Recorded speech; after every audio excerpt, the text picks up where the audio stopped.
8022. Saya dari Prodi Tadris Matematika kelas 6A. Di sini saya akan membahas UTS mata kuliah Islam dan Jagat Raya. Baiklah, kita masuk ke soal nomor 1, yaitu jelaskan secara rinci dan kaitkan dengan ilmu matematika pada ayat berikut ini. Nah, ayat yang pertama yaitu surah An-Naba ayat 23 yang berbunyi labisi nafiha aqoba, dengan arti mereka tinggal di dalamnya berabad-abad lamanya. Nah, dalam tafsiran matematika, sebagian salah menafsirkan hukum dengan 70 tahun, ada yang mengatakan 80 tahun, dan ada pula yang mengatakan 300 tahun. Maksud dari pendapat-pendapat tersebut yaitu dengan perhitungan setiap harinya adalah seperti 1000 tahun di dunia. Jadi 1 hari di akhirat sama dengan 1000 tahun di dunia. Dengan pendapat al-hukum adalah 70 tahun, maka 1 al-hukum yaitu 1000 tahun dikali 12 bulan dikali 30 hari dikali 70 tahun. Sehingga dapatkan hasilnya 1000 tahun dikali 360 hari dikali 70 tahun.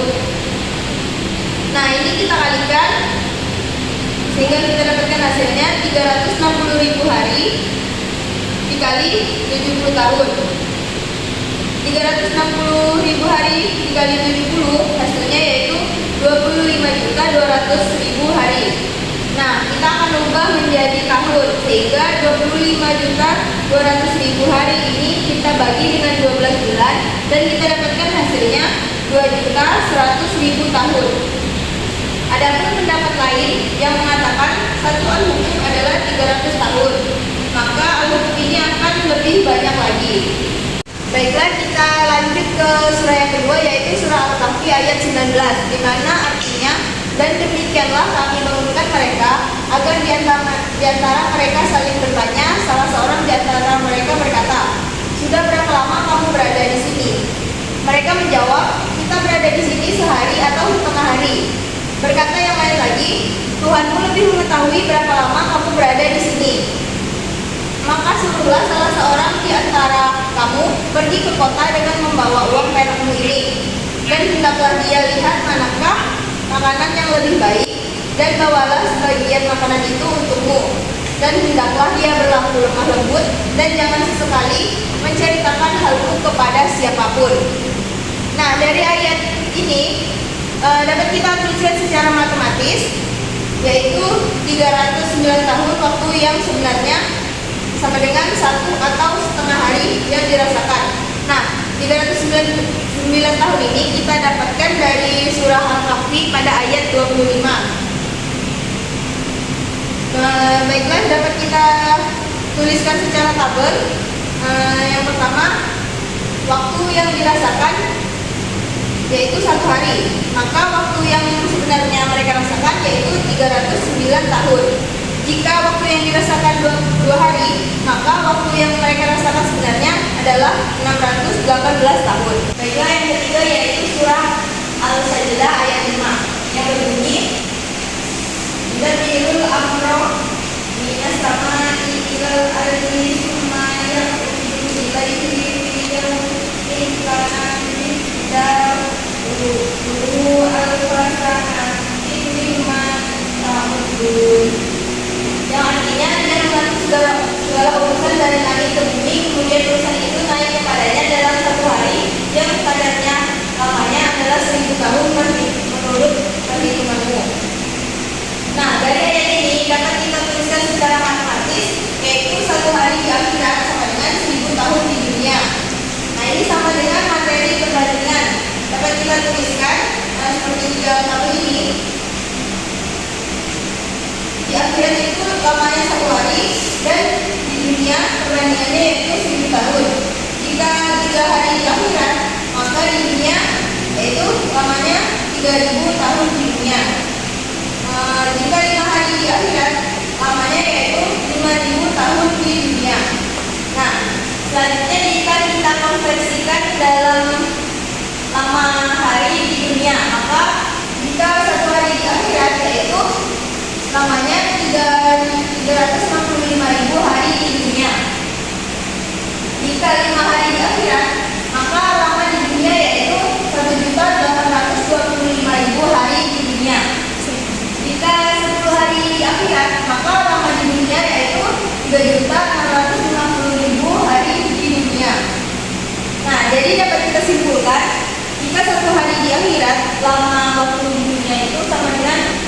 365.000 hari di dunia. Nah, selanjutnya yang keempat yaitu surat Al-Isra ayat 1, yang artinya Maha Suci Allah yang telah memperjalankan hambanya Muhammad pada malam hari dari Masjidil Haram ke Masjidil Aqsa yang telah kami berkahi sekelilingnya agar kami perlihatkan kepadanya sebagian tanda-tanda kebesaran kami. Sesungguhnya Dia Maha mendengar, Maha melihat.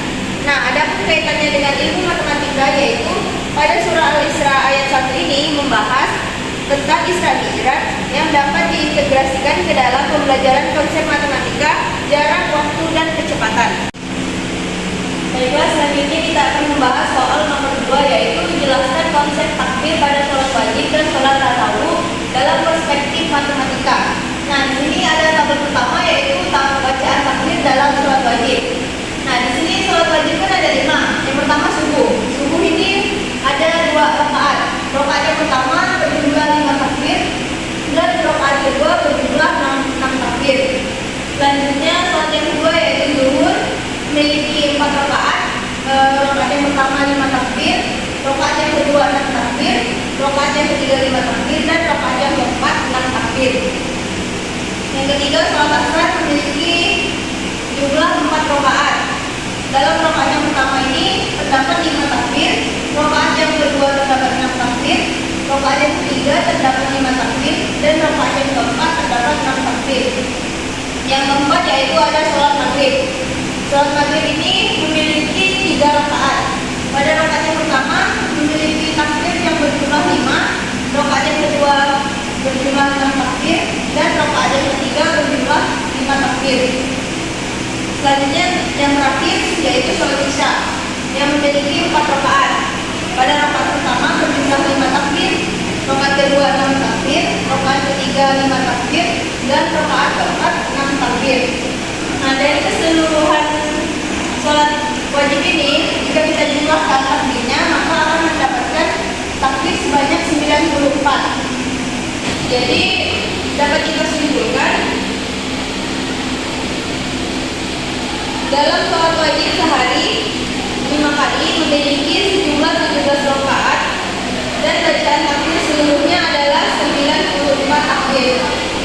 Nah, baiklah, lanjutnya setelah sholat wajib di sini maka ada sholat sunnah tarawih.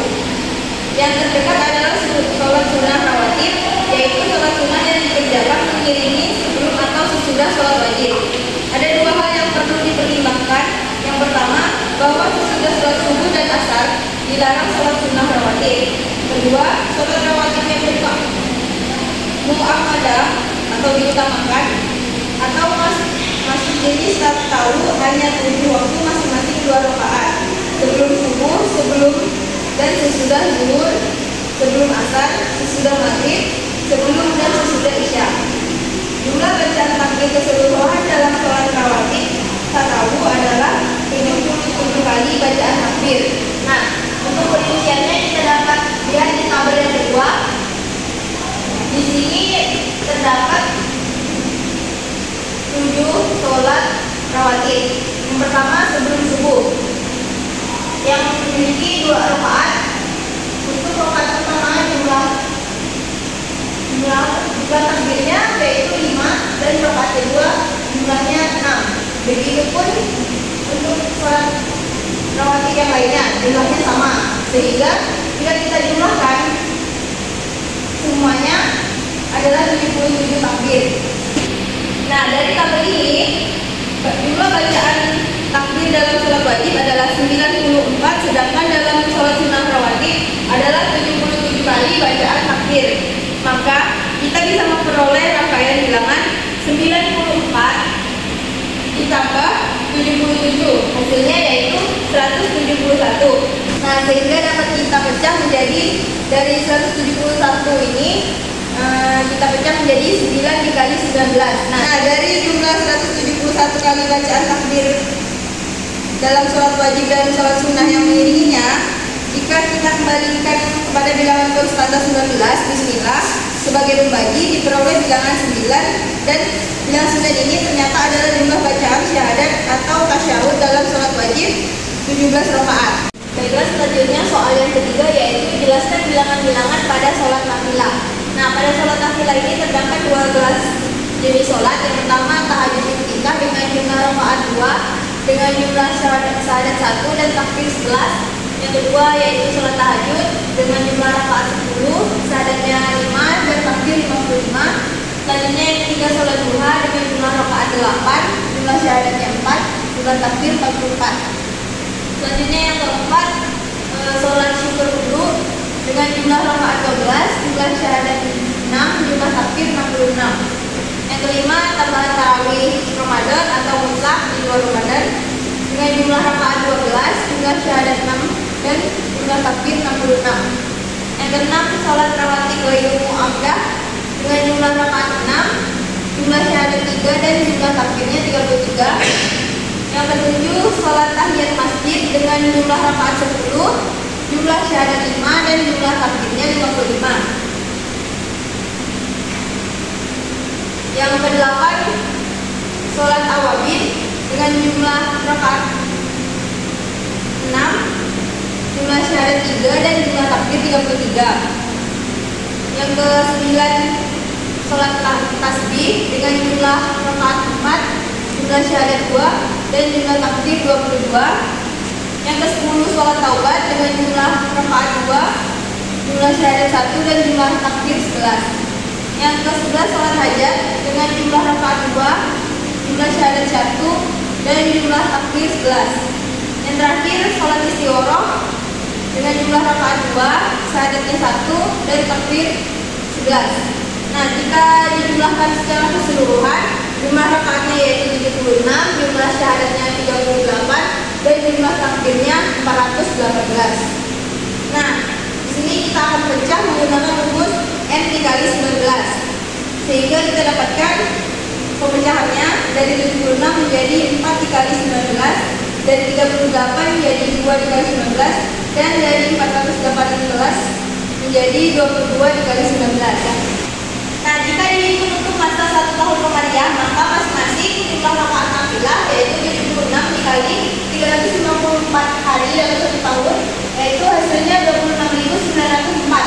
Nah, kita pecah menggunakan rumus sehingga kita dapatkan 1416 dikali 19.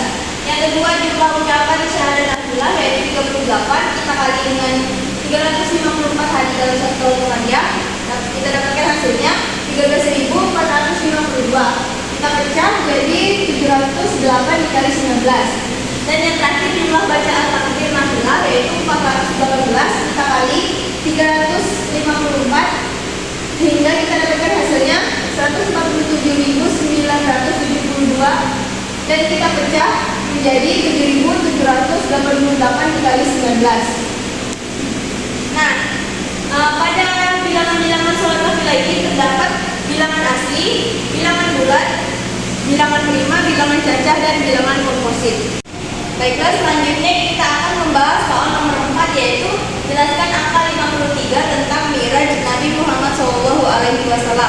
Nah, di sini sudah ada jawabannya, di mana Isra Mi'raj merupakan salah satu peristiwa monumental dalam perjalanan sejarah kerisalahan Nabi Muhammad SAW yang berlangsung pada 621 Masehi saat beliau berusia 53 tahun atau sekitar 13 tahun usia kenabian.